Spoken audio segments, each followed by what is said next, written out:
Интач со доктор Чарлс Стенли. Споделување на Евангелието низ целиот свет.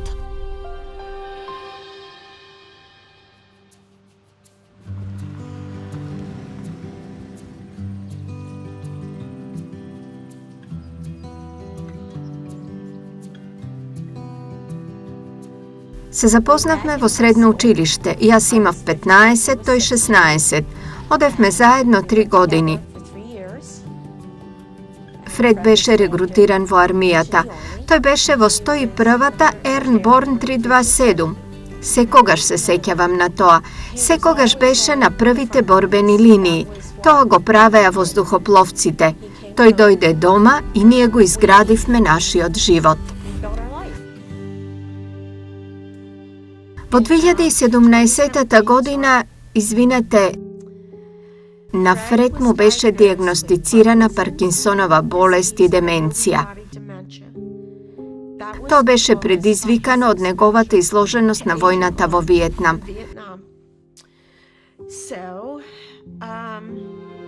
Па и двајцата плачевме. Затоа што во тоа време тој имаше 68 години. Тоа е како, не. Сите веруваме дека ќе живееме барем до 80 години, нели? Кога излеговме од лекарската ординација, најдовме место сами. Седнавме, плачевме. Фред се сврте и ми рече, ќе се борам со ова. Не се сомневав дека ќе го стори тоа, ќе ви го кажам ова. Молитвата, мојата Библија се разбира беше со мене цело време. И јас му читав секој ден од месечното списание на Чарлс Стенли. Нема ден што поминува така, а да не прашам: која е твојата волја, Боже? Што сакаш да продолжам да правам за да ти служам, но и да му служам на Фред?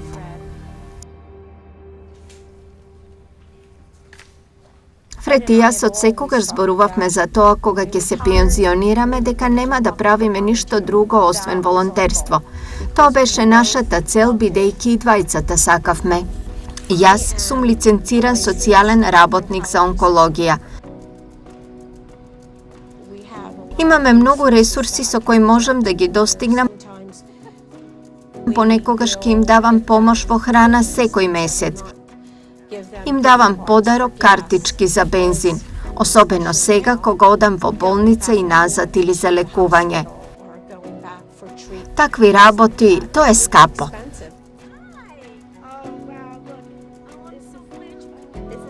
Има многу самохрани мајки кои мораа да ги напуштат своите работни места за да се грижат за децата, така да финансиски имаат тешкотии.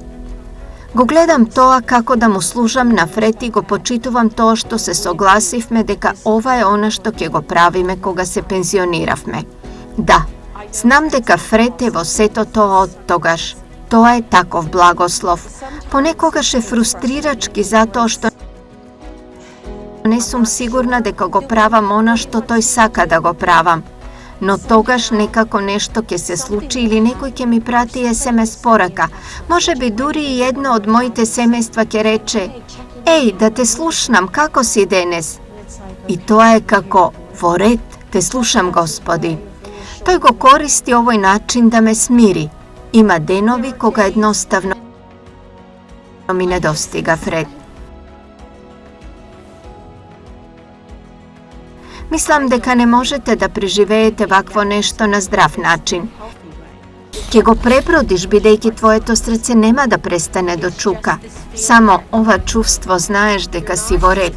Може би не си во ред во моментот, но ќе бидеш затоа што Бог е овде со нас. Мора да имате луѓе околу вас кога имате лош ден, кога имате не толку добар ден. Тоа се тие денови кои ве растажуваат, но и ве подигнуваат дека никој од нас не е како остров. Ние сме создадени да бидеме сврзани заедно. Следно на програмата Интач. Градење мудри пријателства. Колку лојални, посветени, искрени, вистински пријатели имате?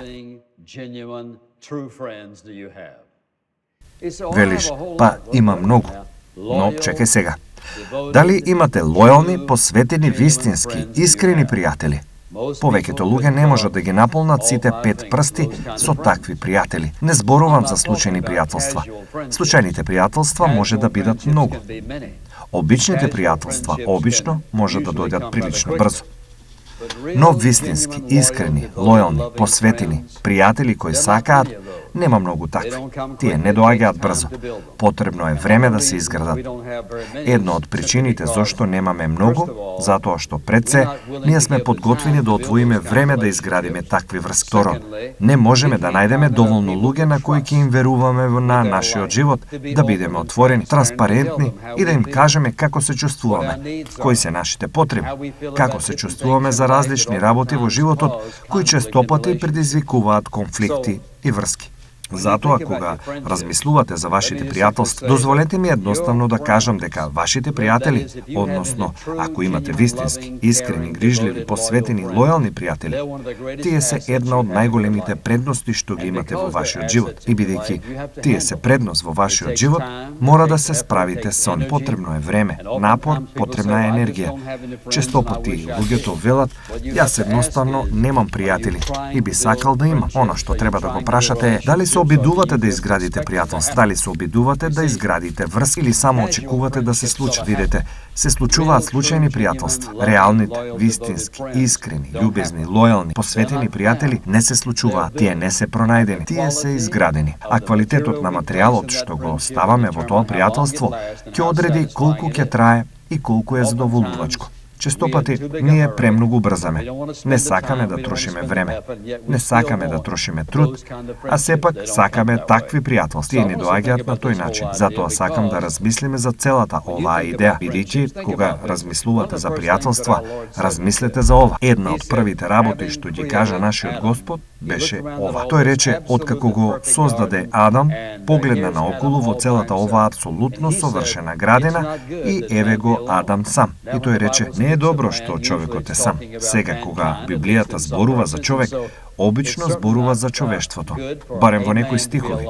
И затоа, секако, не е добро мажот да биде сам или жената да биде сам. Тоа го кажа Бог. Така Бог беше толку убеден во тоа и му ја даде Ева на Адам. Тоа значи, тој сакаше тие да имаат врска, да имаат пријателство.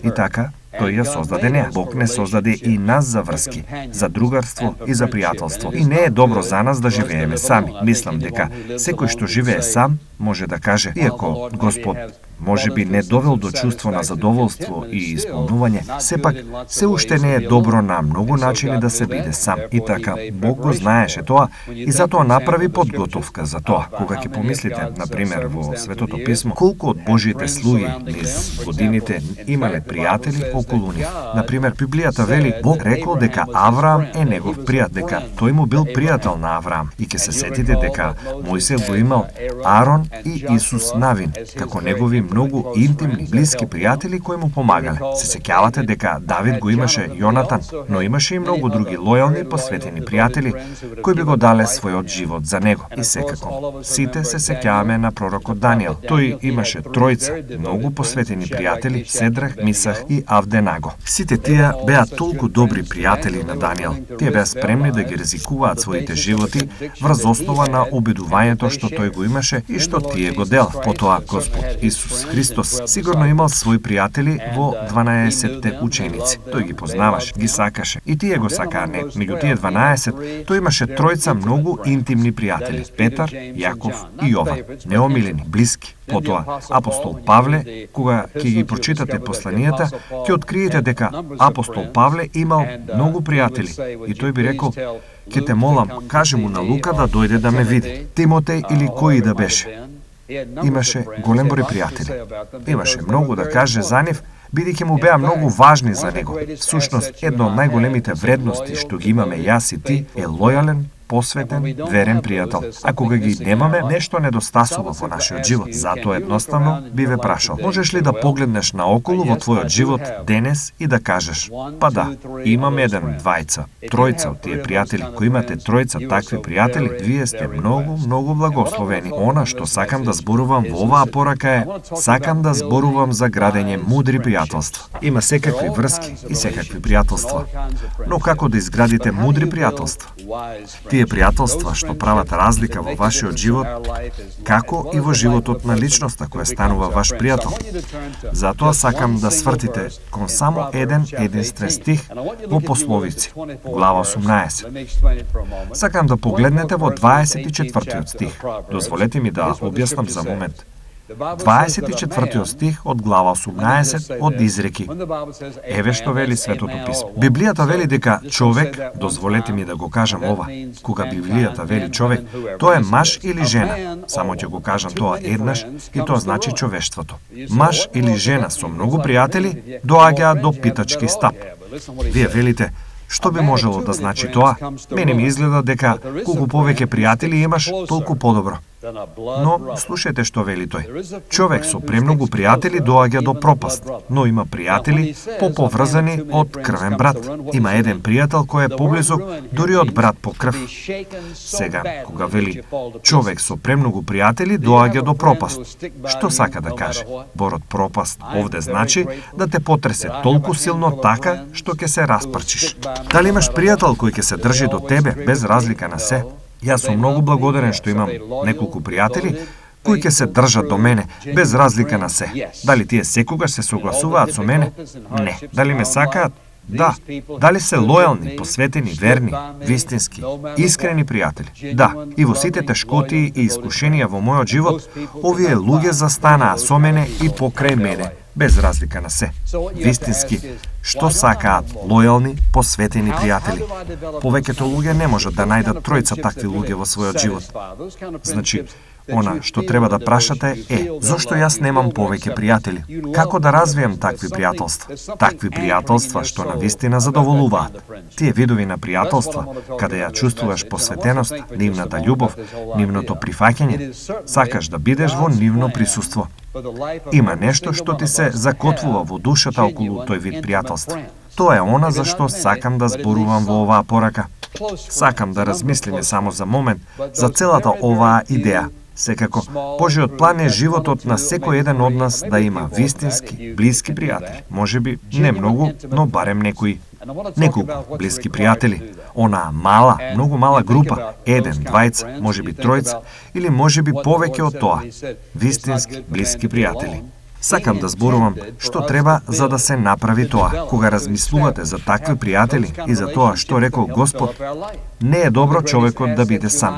Тој имаше намера да градиме, да се развиваме, да воспоставиме, да имаме такви врски за да ни помогне да го исполниме нашиот живот. Едно од најголемите предности што јас и ти ги имаме во нашиот живот се тие пријателства што Бог ги ставил во нашиот живот. Сега, големото прашање е ова. Како да развијам таква врска? Како да изградам такво пријателство со некого? Сакам да одиме назад и да кажам. Запомнете дека честопати нашата околина има ефект врз начинот на кој се однесуваа кон нас. Не мора да биде само во вашето детство, туку и како што ве третирале во зрелоста. Начинот на кој бевме третирани во минатото, честопати многу влијае на нашиот капацитет да бидеме способни да изградиме мудри врски, мудри пријателства. Значи, она што сакам да го направам е да ви дадам листа на работи за кои знам дека ќе бидат корисни. Ние градиме мудри пријателства кога споделуваме длабок, взаемна загриженост. Тоа е взаемен интерес што го имате. Сигурно, сите ние кои сме верници имаме прекрасен заеднички интерес. Сега, ако сакате да изградите мудро пријателство, мудра врска, тој взаемен интерес како верник секогаш треба да биде. Секако дел од тоа треба да биде и Господ Исус Христос. Ако имаш врска и пријателство каде никогаш не можеш да го спомнеш неговото име, без другата личност малку да се спротистави на тоа или да се чувствува како, па сега не ме туркај, нешто не е во ред со таа врска, освен ако не е врска што ја градите, за да ја доведете оваа личност до Исус Христос. Тогаш можам да го разберам тоа. Но кога зборуваме за градење пријателства, лојални, посветени, љубезни пријателства, пред се, то сигурно ќе започне со взаемно чувство на длабок интерес за работите што ги имате заедно. Потоа, ова е многу важно. Можеме да градиме вакви пријателства, мудри пријателства, кога, слушайте, ова е многу важно, затоа што сакам да коментирам за ова за момент. Кога тоа пријателство се заснува на моето задоволување на нивните потреби, а не на нивното задоволување на моите потреби. Односно, ако моето пријателство се гради на фактот дека јас имам потреба и ми треба другата личност, тоа пријателство веројатно нема да оди многу далеку. Сега, верувам дека Бог сака сите нас да не донесе на местото каде што тој е апсолутно доволен во нашиот живот. Така, јас знам дека во мојот живот, на пример, живеев доволно долго, веќе неколку години сам, и знам дека Бог знае како и дека може да не доведе до местото во нашиот живот. Слушајте внимателно, никој не ни треба. Сега, не реков дека не ни требаат луѓе, туку дека ја немаме оваа потреба. За да нашите односи и пријателства се заснуваат на тоа, ми треба ова, ми требаш ти, ми треба таа. Таквите врски честопати не траат многу долго, но Господ Исус Христос во нашето срце може да не доведе до точка на таква апсолутна, целосна адекватност, доволност, комплетност, задоволство во Него.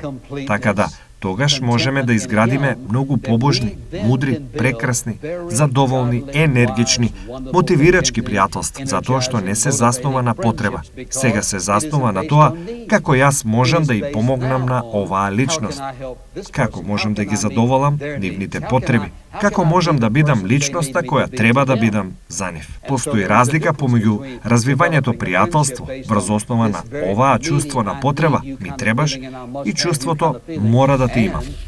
И слободата од сето тоа, што ни овозможува да изградиме многу мудри, побожни, задоволни, плодни, воодушевувачки, чисти врски и пријателства. Би рекол на секого, ако размислувате да стапите во брак, бидете сигурни, број 1, да не стапите во брак со некој кој многу бара, затоа што, слушајте ме внимателно, кажете амин ако слушате. Знаев дека ќе кажете амин на ова. Затоа што, слушајте ме, ниту еден маж никогаш нема да може да ги задоволи сите потреби на ниту една жена. Ниту една жена не може да ги задоволи сите машки потреби, затоа што само Исус може да го направи тоа. Тој ќе ја користи другата личност и ќе работи преку нив за да ги задоволи потребите, без разлика дали се тоа материјални, физички или емоционални потреби или што и да е. Но на крајот на криштата никој не може да ги задоволи сите ваши потреби. И така, ако вие сте една од оние луѓе што многу бараат и затоа размислувате за брак, тогаш ќе се најдете во неволја. Еве зошто кога луѓето се разведени и 3 месеци подоцна, тие се со некој друг. Тие се во друг брак за 6 месеци. Не дозволуваат годините да поминат што се случува. Тие скокаат од еден на друг и ја носат својата потреба врз другата личност и се што прават е го дуплираат нивниот проблем. Исто така, ако сакаме да изградиме такви врски и ќе изградиме такви пријателства, мора да бидеме подготвени да ризикуваме отфрлење и булка. Сите ќе го имаме тоа, бидејќи сите сме луѓе. Двајца може да се сакаат или двајца може да имаат добра врска. И едниот ќе направи нешто од кое другиот ќе се чувствува отфрлен или се чувствува добро. Ти не мислеше на мене, не ти беше грижа. И тие ќе чувствуваат болка. Ако чекаш да најдеш некој кој нема да ти предизвика болка, кој нема да ти предизвика чувства на отфрлање, чиј живот е тако што никогаш нема да те повреди, никогаш нема да имаш врска. Бидејќи Исус, на пример, тој му нанесе на апостол Петар прилично вистинска болка. Тој му рече: се однесуваш како ѓавол. Сега, тоа беше болно пред останатите. И така, кога ќе дојдеме до градење на овие мудри врски и пријателство, треба да бидете спремни да трпите малку повреда, малку болка, малку недоразбирање и некое отфрлање. Сакате да изградите силни врски и пријателства. Слушајте, кога го правиме тоа и на вистина избираме да го правиме, ќе можеме кога сакаме пожртвувано. Ако сакам пожртвувано, тоа значи дека можам да дадам и да не очекувам ништо за возврат. Тоа значи дека можам да дадам и кога имам потреби. но не морам да ги спомнува. Тоа значи дека можам да се ставам на второ место. Тоа значи дека кога не се согласувам, се уште можам да се согласам да направам се што треба. Тоа значи дека ако љубам пожртвувано, подготвен сум да го положам животот и да ги положам своите желби за да му угодам и да го направам среќен другиот и да го доведам до задоволство и радост во неговиот живот. Кога човек гради мудри врски, мудри пријателства, тој е подготвен и може пожртвувано да сака. И покрај тоа што некогаш мислат дека се во право, не мора да го следат својот пат. Тие се подготвени да го положат тоа. Ако сакате да имате такви врски, мора да бидете подготвени да бидете отворени и транспарентни. Што сакам да кажам со тоа? Ако сакате да изградите пријателство со некого, мора да го отворите своето срце. Мора да бидете спремни да кажете: дозволете ми да ви кажам како се чувствувам, и да не се грижите дали другата личност ќе одговори на погрешен начин или не. Да бидам транспарентен значи дека ќе бидам отворен, искрен за моите чувства, за тоа што мислам, како размислувам, зошто размислував така, зошто го направив тоа, а другата личност може да се сомнева во тоа. Ако чекате да добиете некој кој секогаш се согласува со вас, тоа не е пријателство. Пријателите се подготвени да се соочат, а вистинските пријатели се соочуваат со љубов. Тие се соочуваат со идејата да ја изградуваат другата личност, ја градат, ја зајакнуваат и помагаат да ја види својата врска со Бог, помагајќи им да разберат што е најдобро во нивниот живот. Ако сакате да изградите такви пријателства, потребен е напор, потребна е енергија и морам да бидам подготвен да го отворам моето срце. Моето срце е со луѓето кои се осамени, кои се затворија во многу мал свет од страв од отфрлање, идно отфрлање, страв од понатамошна повреда, дополнителна болка. Знаете што? Нема да излезете од зад тој зид додека не се подготвите да ризикувате. Ке се повредиш? Да. Болка? Да. Одбивање? Да. Дали вреди? Да. Но мора да бидете подготвени да излезете. Мора да бидете спремни да треснете. Велите: јас сум несовршен. Еве што се случи во мојот живот и ми треба помош, ми треба твоето разбирање, ми требаат твоите молитви, што и да е. Слично на тоа, кога ние навистина сакаме да развиваме трајни, вистински и искрени пријателства, ќе го сториме тоа кога принципите на Светото Писмо ќе управуваат со нашата врска. Кога принципите на Светото Писмо управуваат со нашата врска. Сега, тоа би елиминирало многу работи во животот на луѓето. Ако рекле: знаеш што, секако дека сакам да бидам твој пријател и би бил заинтересиран да изградам пријателска врска со тебе. Да одлучиме на самиот почеток дека принципите на Божјото Слово ќе управуваат со нашата врска. Тоа ќе управува со она што си го кажуваме еден на друг. Ќе владее како ќе реагираме еден на друг. Тоа ќе го регулира нашето поведение и нашето однесување јавно и приватно. Тоа ќе управува со секој аспект од нашиот живот, затоа што сакаме побожна врска. И кога вие ќе можете да кажете или кога ќе одберете да изградите врска управувана од принципите на Божјото Слово, тогаш ќе изградите фантастична врска, љубовна, лојална, посветена, неизмерна, неспоредлива, неопислива врска која ќе ви донесе најголемо чувство на задоволство, радост, мир и среќа во вашиот живот, без разлика на се. Вашето најголемо богатство се такви пријатели. И запомнете го ова, тие не се ефтини, не доаѓаат брзо.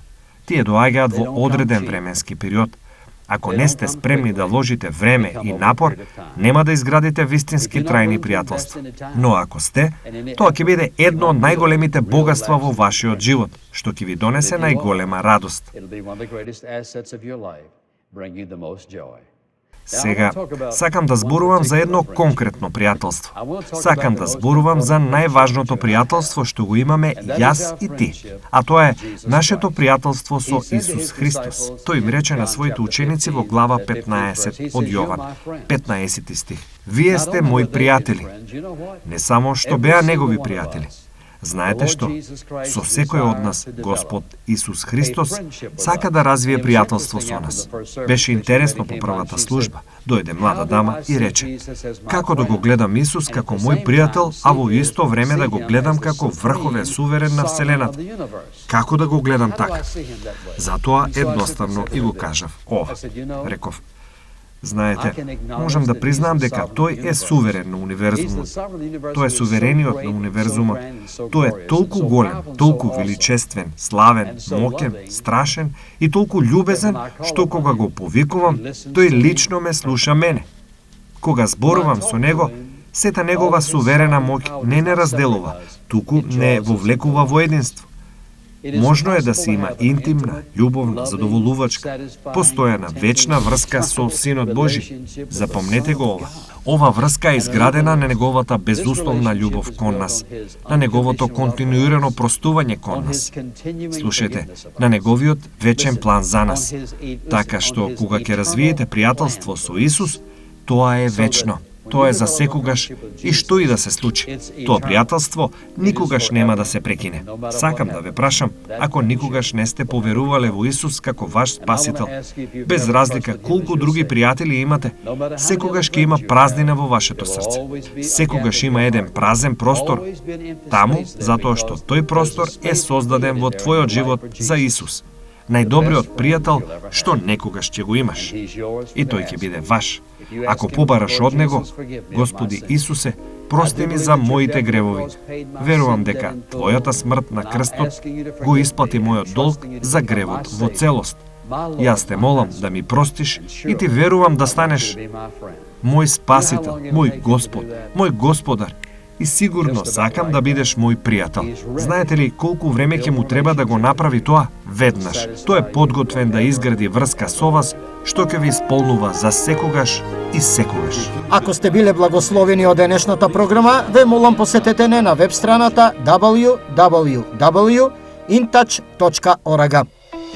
InTouch, водејќи ги луѓето ни светот во поголемо заедништво со Исус Христос и зајакнувајќи ја локалната црква. Оваа програма е спонзорирана преку службите InTouch и овозможена преку Божјата благодат и вашите верни молитви и дарови.